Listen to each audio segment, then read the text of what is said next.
Good morning, everyone. Good afternoon, depending on where you are. It's the Uncited Podcast again. This is Diana. This is Natasha, and welcome back to another episode. So today's episode is very, very exciting. So we had to prepare in a certain way as well. Yeah. So what is today's episode about? So today's episode is something the connection between your mind and your body. We'll name it later, but we began this episode by standing in the Superman pose for 2 minutes.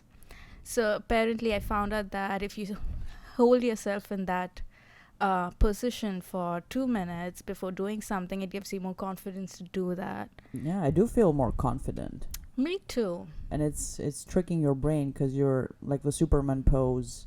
Because I didn't get it, I thought we were gonna do the extended hand, the extended arm, but no, it's just your hands around your hips and back, like chest up. So even just doing the chest up position gives you more confidence. You're like ready to take on the world. It's just like sitting straight with your back straight. It gives you, it kind of reflects confidence.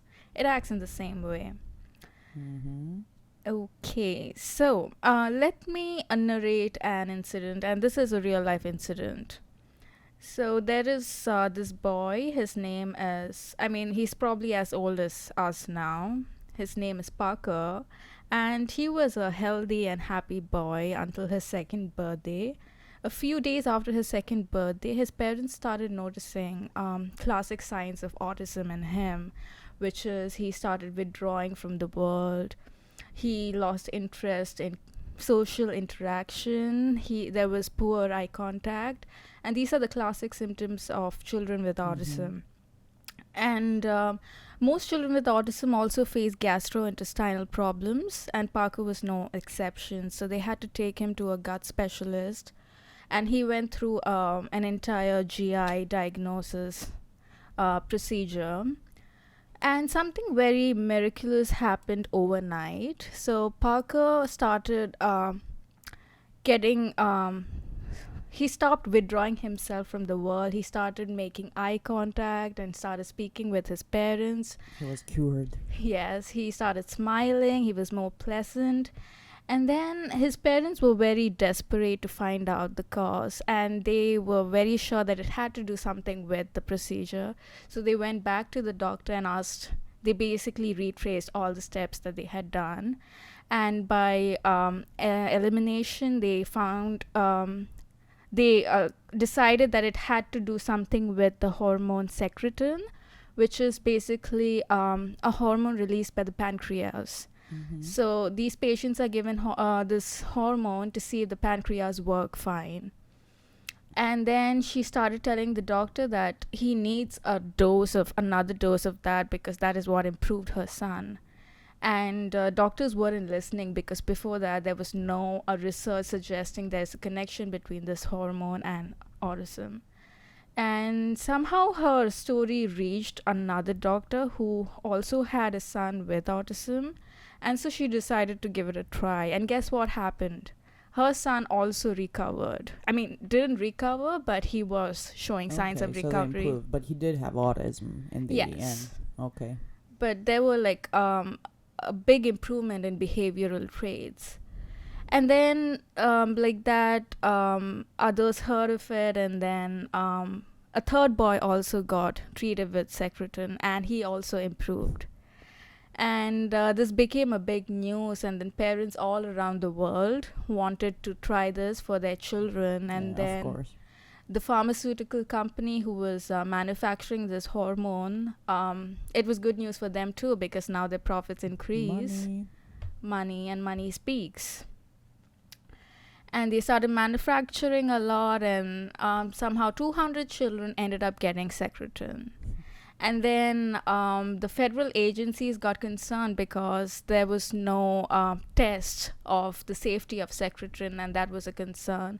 So clinical trials were commissioned, and eventually it was found out in a clinical trial that children in the placebo group did same as the children in the secretin administered group. So basically what these parents were seeing and observing was something known as the placebo effect. And mind you, it's not an imagination. They were not imagining improvements. These children actually did exhibit improvement. It's basically an effect which has to do with a lot with how you think. Yeah, And and if you're looking for example, we can do a quick experiment right now. So, to all of our listeners today, for the rest of your day, I just want you to think of the number 17. Just think of the number 17, and then you can come back in the comments and you'll see what I mean. Because right now I'm priming you, and let's say, I'm prepping you to see and notice the number 17, which you wouldn't have in any other case if I hadn't told you. So it sounds like kind of the same, if you're looking for improvement and if you're certain something will work to your advantage, you're going to see improvement because you're basically tricking yourself to see that. So that's not surprising. And speaking of procedures, there was another story. I watched a video the other day and I was like, it's crazy, really. So an orthopedic surgeon had a study in the United States, and they were going to do orthopedic surgery for arthritic knee pain. So all of the patients had chronic arthritic knee pain, and they couldn't walk, and they were pretty much immobile. Some of them had to even use wheelchairs at that point. So he presented this as like an experimental, innovative treatment.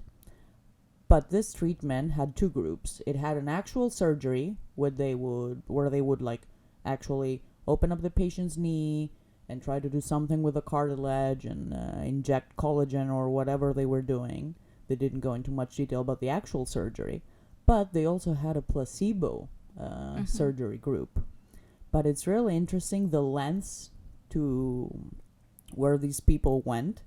So this doctor was not a believer of the placebo effect, and he kind of wanted to, I guess, prove it to himself. debunk. Yeah, that it wouldn't work. So what they did is, even in the placebo surgical group, let's assume that I'm getting the placebo and you're getting the real surgery. We both go into the surgery room at the same time. We both receive anesthesia.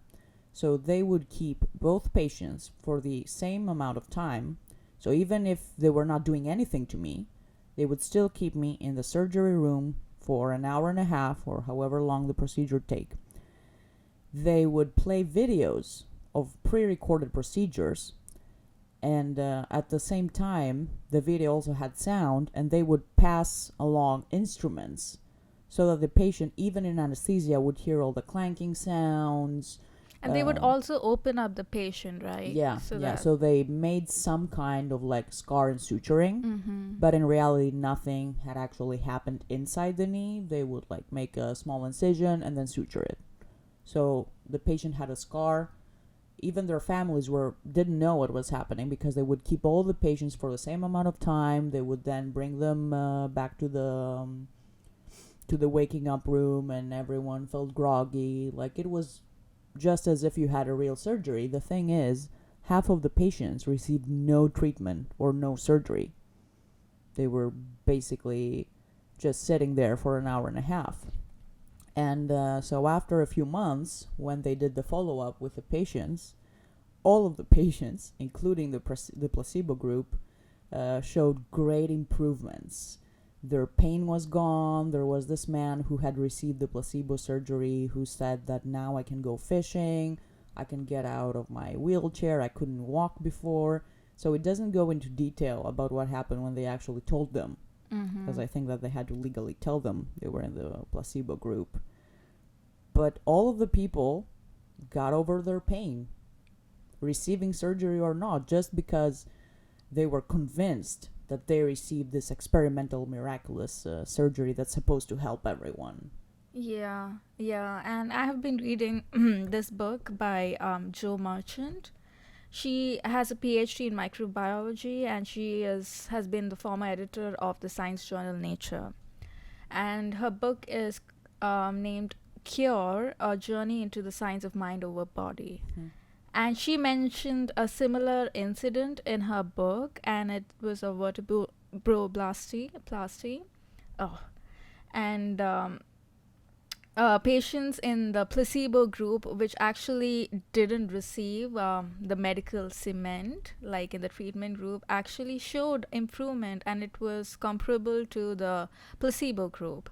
So basically, in her words, a simple belief that we are about to get better has the power to heal. Yeah. Yeah.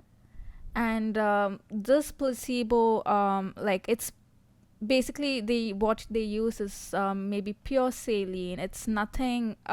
It has no active biological effect, but it sure does have a psychological effect, and that's how it plays And it's into so effect. powerful. And sometimes, and I know that you're gonna talk about this. Sometimes the psychological effect can be so intense that it can even reverse actual positive reactions that a drug or a treatment might have had on you. Yeah.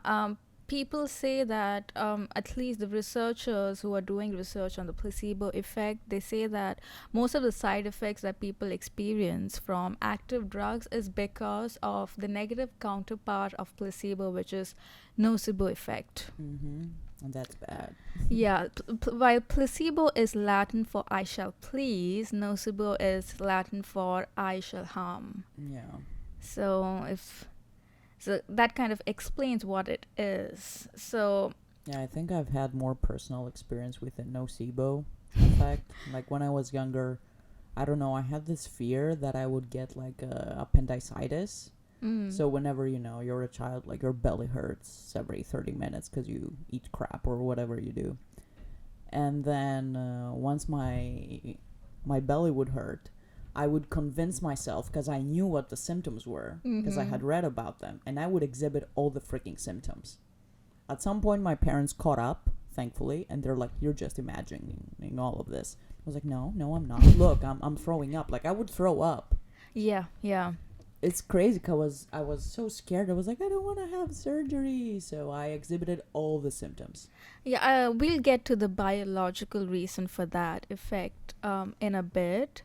So before that, let me just narrate another incident which was also in the book. So there was a guy who was participating in a trial for antidepressants.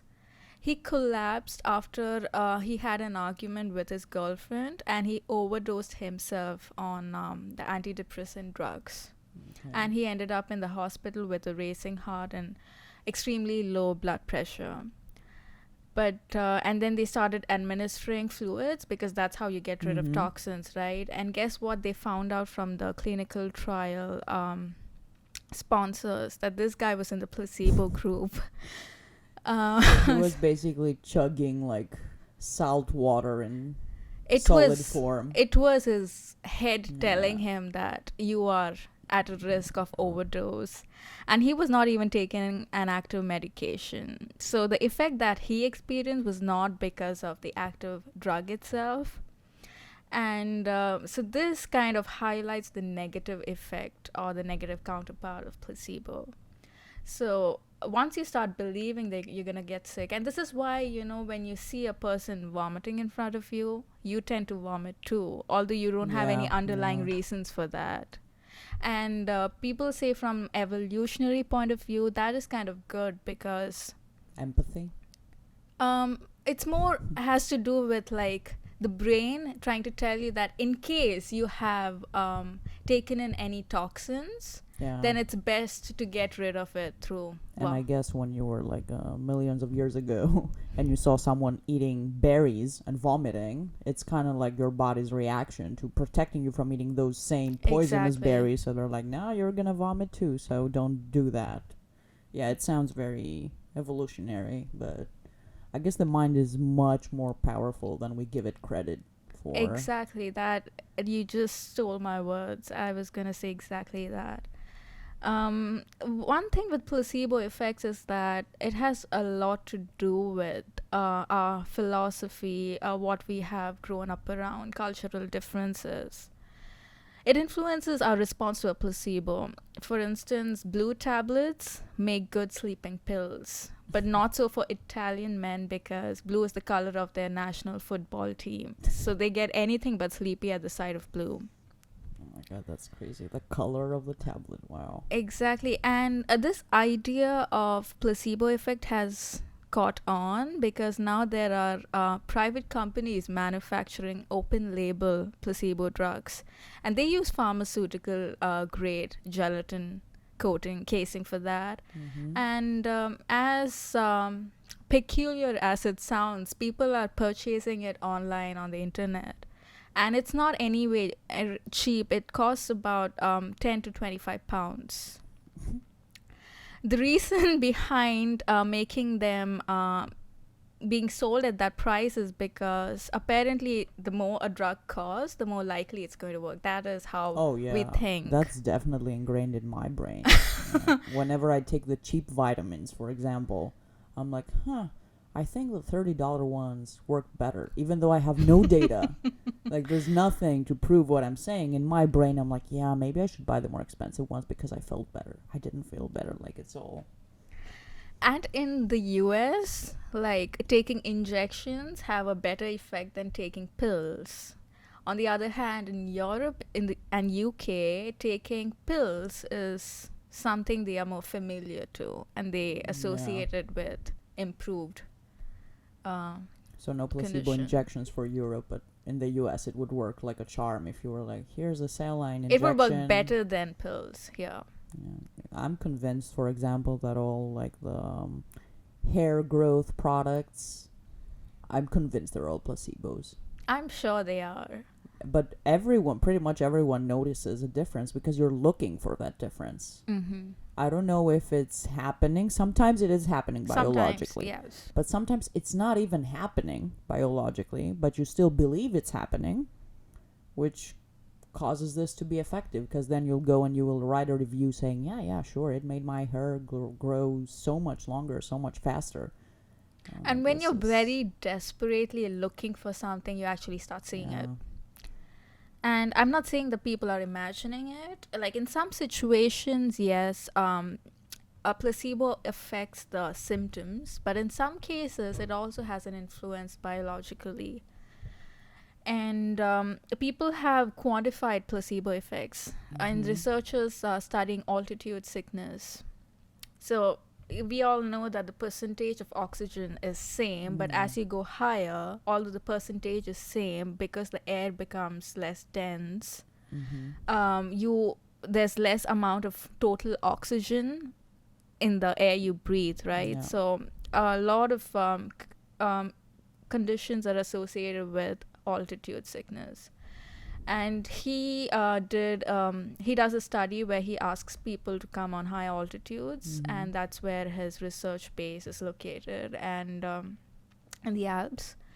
And I don't know if people have flown over there, and then they are asked to run on a treadmill, and then they are asked to use an oxygen mask for air, and guess what? The oxygen mask is not even connected to the oxygen tank. But they perform better. They perform better just by the mere thought of, I think I'm getting oxygen, makes your body feel like you are doing fine. Yeah, it's crazy. So it's crazy, but it's also, when I first realized that I can literally convince myself that I'm doing better, it's like a great tool, because you can just brainwash yourself into thinking you're better. And sometimes you need a placebo, like you need an actual pill.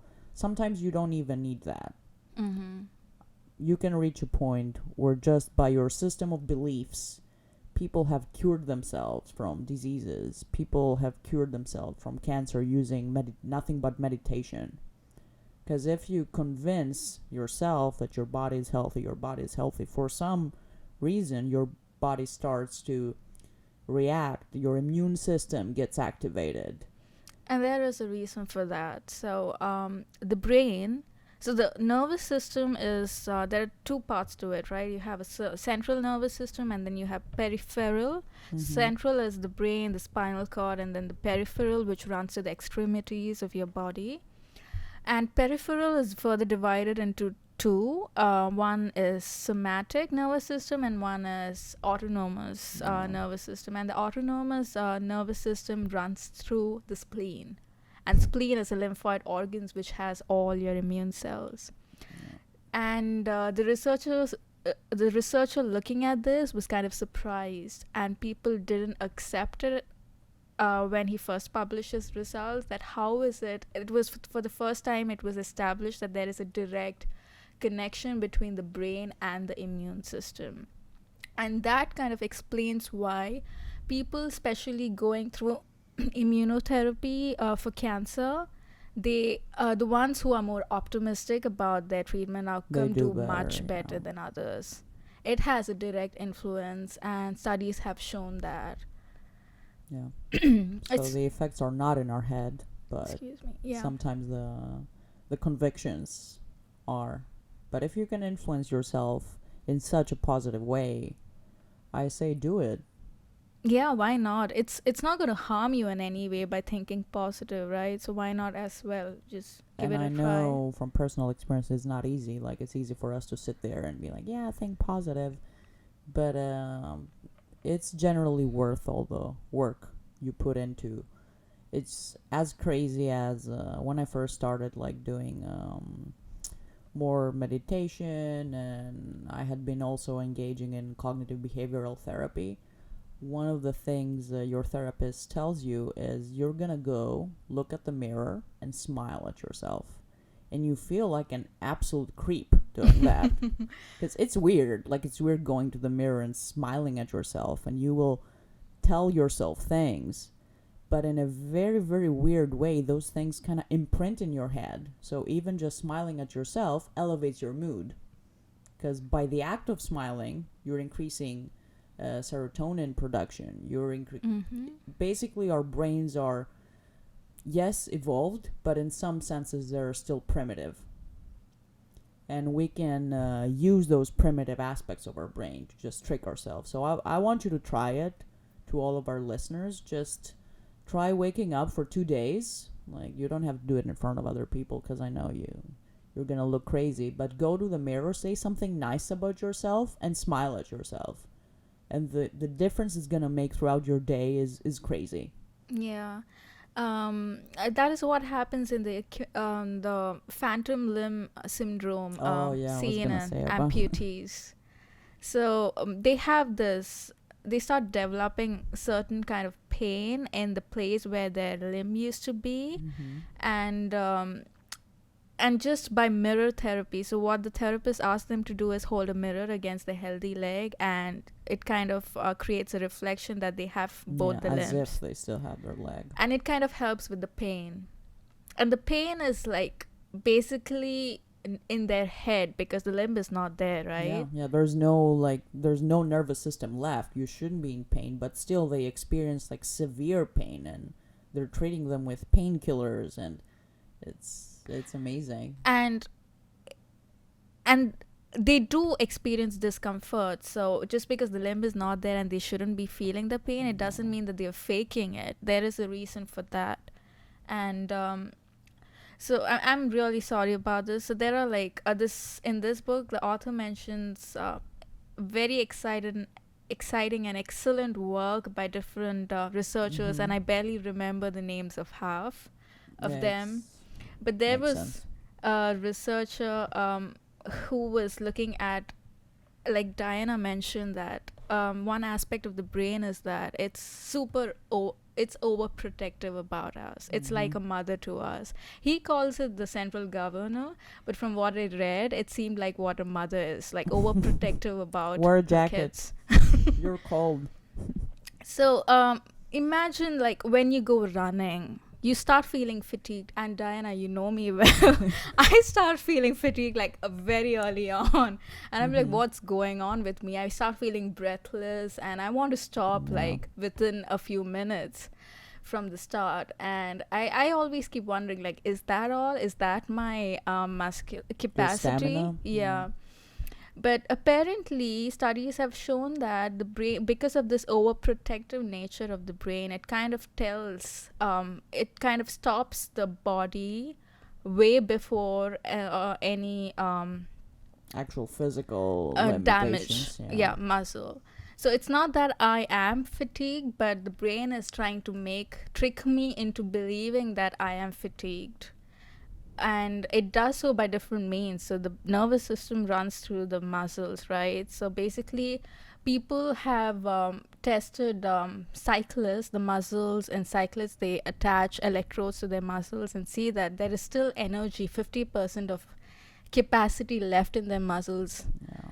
at the point when they feel fatigued. And why is it that they're feeling fatigued? It's because the Yeah. brain kind of wants to intervene before there is actual Yeah, injury. because your actual capacity is what we call your survival threshold. Mm-hmm. And this is why, like, you see people in the face of having to survive from situations, they display like amazing superhuman even strength and stamina. And you hear stories about people like being trapped in the cold with broken limbs, broken backs for days before they find them.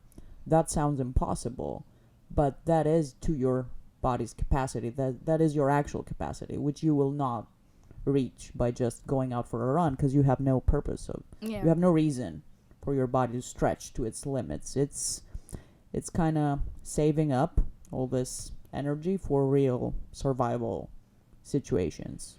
And there is a direct connection between the brain and your gut and intestines, which is why when you're stressed, you also end up having GI problems, right? Yeah, nausea and like it's That is because, again, from an evolutionary point of view, it makes sense because, say, you're running away from a predator, it helps to empty your bowels mm-hmm. because Wait. you need the blood and the oxygen in your blood for your muscles and your brain, right, to Not work for well. digestion. Not for or, digestion. So it makes sense to empty your bowels. And that's why, this is intricately connected, your brain and the gut. So everything has a reason if you actually think about it. Yeah. So the shitting yourself over fear is an actual evolutionary trait. Yes. And people are not just making up. Like, if they say their stomach is hurting when they are stressed, do believe them. Just don't Yeah. dismiss people. I wonder because a lot of people like urinate on themselves when they're in fear or when they sense danger. Yeah, I guess it That helps could to be have something an similar. empty bladder. Yeah, For empty running. bladder and having your kidneys like all. Yeah. Yeah, I'm sorry that we changed the subject to. No, I think we are pretty much on the top. But it is like very scientific. There are reasons for that. It's nothing to be embarrassed of or. Yeah, I wish this idea would catch up with the medical practitioners. And the reason why, this is not very popular, the placebo effect is not very much backed by the medical community, is because of the thought that, no, you need medical intervention for everything. Mhm. And that is not always true. And the author describes her experience with the birth of two of her children and how uh, completely different the two experiences were.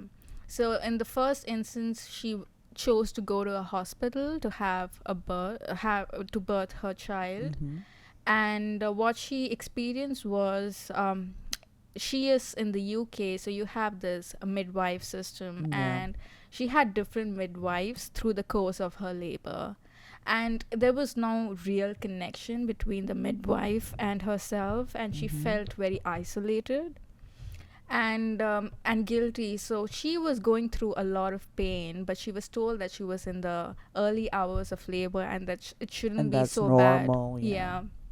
But she felt that, how is it possible, like, I'm not able to tolerate this. And she was not a person, who couldn't take it, because she is a mountain biker, and she goes hiking and everything, and she's been healthy all her life, and she was Mhm. in understanding. So it turns out that the fetus was actually the position of the fetus was such that it couldn't glide easily through the birth canal. Yeah. So it was stuck in her cervix, and that's what was causing her the pain. But instead of trying to empathize with her, the midwives kind of made her feel guilty about talking about pain, when she shouldn't be. It's crazy. And in that case, it was actually like, I think it's called breech birth. I'm not sure. Yeah. It's Yeah, like I think breech is when the feet come out first. yeah. Yeah, this was like the position was wrong. Oh, great. Exactly what you want to hear when you were giving birth. Exactly, and then she had to be taken to an emergency C-section, and Yeah. then, it's a major operation, and many women develop complications after that. Yeah. Because of hemorrhaging, blood clotting, and even the children, and the recovery time is longer, so you don't get enough time to spend with the children in the early days after birth, and that kind of affects and influences Their their development? relationship between the mother and the child. And children often in the C-section group face problems with breastfeeding and things And I of think that I had nature. read somewhere that women who have C-sections have a higher chance of postpartum depression. Yes, that Because is you correct. don't get to like hold your baby right after. Right after. It plays a lot of role in these negative effects. But what you're missing here is that the least you can do is give the mother a good experience. She's going through a lot of pain. And the least you can do is empathize with her, right? Instead of making her feel worse. Or weak, or you're fine, just Yeah. go on with it. But However, for the second one, she opted for a home delivery. oh god, that sounds frightening. It sounds frightening, but it's more safe for second birth. So people don't advise it for the first birth, but second birth is always almost considered safe. And she had the same midwife through the course of her pregnancy. So they established a good relationship. She started trusting her. And so she went into labor like in the midnight, and she was in labor throughout the night.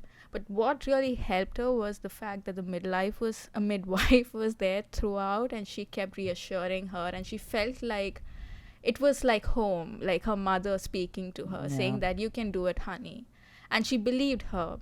And that birth was, she again had a complication with the position of the embryo, but she pushed through it, and she delivered normally. So you can see the difference what comfort talking can Just have the on attitude patients. of a health provider can change their whole experience, and that's something not a lot of people do or care to do. Especially in developed countries, because here time is money, right? So people are always thinking about money, and no one really has the time to comfort talk their patients. They basically, all they do is, I don't think they even take time to get to know their patients that well. All they look at is their medical history. They look at some scans. They decide what intervention to do. And sometimes they are given the interventions that they really need, but sometimes they are given medical interventions that they can do without. Yeah. Especially in deliveries. Like a lot of times, you can actually get away from taking painkillers during deliveries if you use the right psychological approach towards the patient. Yeah, I don't want to do that. I want the painkillers. Yeah, the thing is that what I'm trying to say is here, people don't take the time to basically. What she is saying is that they start a clock before a surgery, right? Or even before a delivery, like from the time that a patient starts going into a labor, like within few hours, the baby should come out. If not, we're going to intervene. And in many cases, if the baby doesn't come out within that time, they medically intervene. But in her situation, it took a lot more than it would in the hospitals, and then she still went on in the home birth. Yeah, because no one was pushing her like, come on, get done with this, we need the bed for the next patient. So what you see is that sometimes it's not always necessary to intervene and do an emergency C-section. Maybe by giving some more time to the patient, they can birth naturally. So this was a little eye-opening for me, and maybe something that medical practitioners could learn from. And another effect that she was talking about was in cancer patients. So there is like a an institute that has been open for palliative medicine. So, like the name suggests, it's basically helps with improving the quality of life of cancer patients, terminally ill cancer patients. And what one group of researchers does is they basically speak to these patients, and these patients go through the standard care, of course, and in addition, they do a palliative medicine care where they are spoken to about anything but their disease. So that they don't have to constantly remind them, you're sick, you're sick, you're sick, you're sick. Exactly. They speak about what they want to do with the remainder of their lives and how would they want to spend the rest of their lives that they have left. And what it helps with is, like you said, take your mind away from the imminent death and focus your energy on what's left, right? And that makes sense in many ways. And there was a clinical trial showing patients that go through the palliative care versus plus standard care versus patients that only go through the standard care. And guess what? These are terminally ill lung cancer patients, and they don't live for a year, right? Maximum 8 months or so. The patients in the standard care live for around 8 months, whereas the ones that got the palliative care in addition, they live for an additional 3 months. Okay, just by basically like pep talking. Exactly. So comfort talking has been shown effectively scientifically and effective scientifically, and yeah, I really wish that the medical community catches on that And uses that instead of extra medication or extra, just spend a little bit more time to get know your patients, build some trust, and basically make them feel comfortable. I think that's what everyone's mind needs. It has been shown a lot of money is in US especially is wasted on scans, right? You do MR imaging, and you know about imaging and stuff. Like, you have to hold your body still, and especially young patients, children, they have to attend several sessions of imaging because it is an intimidating experience. Let's just talk about that. The MR scanner is like intimidating, especially if you're claustrophobic. Like, people literally cannot do it, but you can kind of guide your patients while they're in. Exactly. There is like I think the cost is about $2,000 per hour or something, and this MR imaging like takes about an hour or so. I mean, a simple ultrasound is like 300, so do that times by a factor of 10 at least, depending on the hospital. Yeah, and what's the most intimidating, like she said, if you're claustrophobic, you have to immobilize your head, and then there's this head coil for that.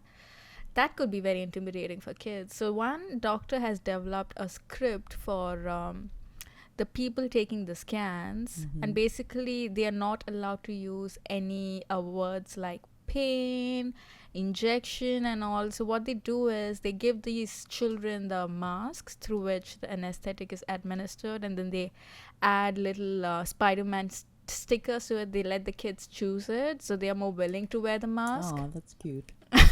I'm like, I would go for it. Yeah. And then they make them believe that they are on a spaceship, and they have to the pilot wears the oxygen mask in a spaceship, and they're more willing to do that. And then instead of telling them, I'm going to stick this needle into you, it's going to hurt, they say that, okay, now I'm going to administer the contrast. So they don't really get it. So the research has shown that if you warn a patient about pain, he's or she is more likely going to experience that worse. Yeah, I had a very negative experience with a CT scan. Like, it's really bad when they walk you through everything. You're like, I'd rather not know, because I had like my hands above my head, and they would like describe now the contrast is entering your bloodstream. Now, and I could feel that freaking thing burning, because they're describing now it's going to move from your hands to the... And I'm like, can you stop? I don't want to know where it's moving from. Like, can you... Yeah, and what the thought behind this was that you make the patients, or in case of young patients, their guardians sign the consent forms, right? So you explain everything in there. Patients who want to really know what's happening to them will go through it. The ones who Yeah, do not, yeah. they don't have to. They can just sign the. So take care of all these formalities in the consent form, and when they are actually inside, just stop talking about pain or anything that will cause discomfort.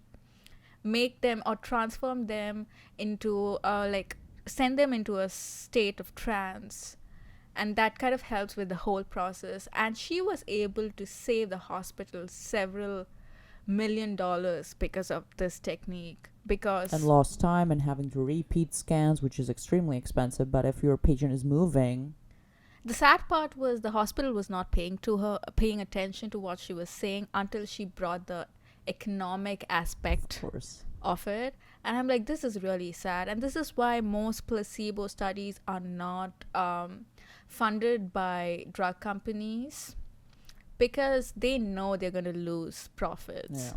once. And you, especially for pain meds, especially because a lot of patients, burn patients, trauma patients, they're maxed out on the drugs, right? You cannot administer any more drugs and they still feel the pain. But studies have shown by hypnosis, you can reduce the doses of drugs and still make them lessen the pain of these patients. They're using virtual reality goggles for these Yeah, I've patients to seen that. That's transform amazing. them to a different world. They make them play games, and that way they are distracted when they can take care of the burn patients or trauma patients. So I guess if enough attention is given, like, we can go a long way from like intoxicating people from high doses of drugs. I can probably start by trying to speak to my little animals. I don't know if they understand you or if at this point they're like, There's something called as physical conditioning. So if you basically administer a drug and along with that and this study was done in rats, and give sweetened water and teach them to associate with the physiological positive. effect of the drug with that sweetened water. Next time you give them sweetened water, they are going to have a physiological response to that, which is similar to that of drugs. And studies have shown that. That way you can reduce the dose of drugs. I just talked to my rats, but I. Me too. I actually pet them. I'm not sure if they really like it, but it gives Yeah, I'm sure it's better than just ignoring them. me peace about administering It's a toxic positive drugs. stimulus, so. Yeah. So I guess we've come full circle. We started with cancer, we end with cancer, and And all the things ultrasound. in between. But it's pretty much the end of our first season. Mm-hmm. We're gonna take a break for Christmas, and you should too. We really hope that you enjoy this break and you manage to stay healthy and spend time with your loved ones and family safely.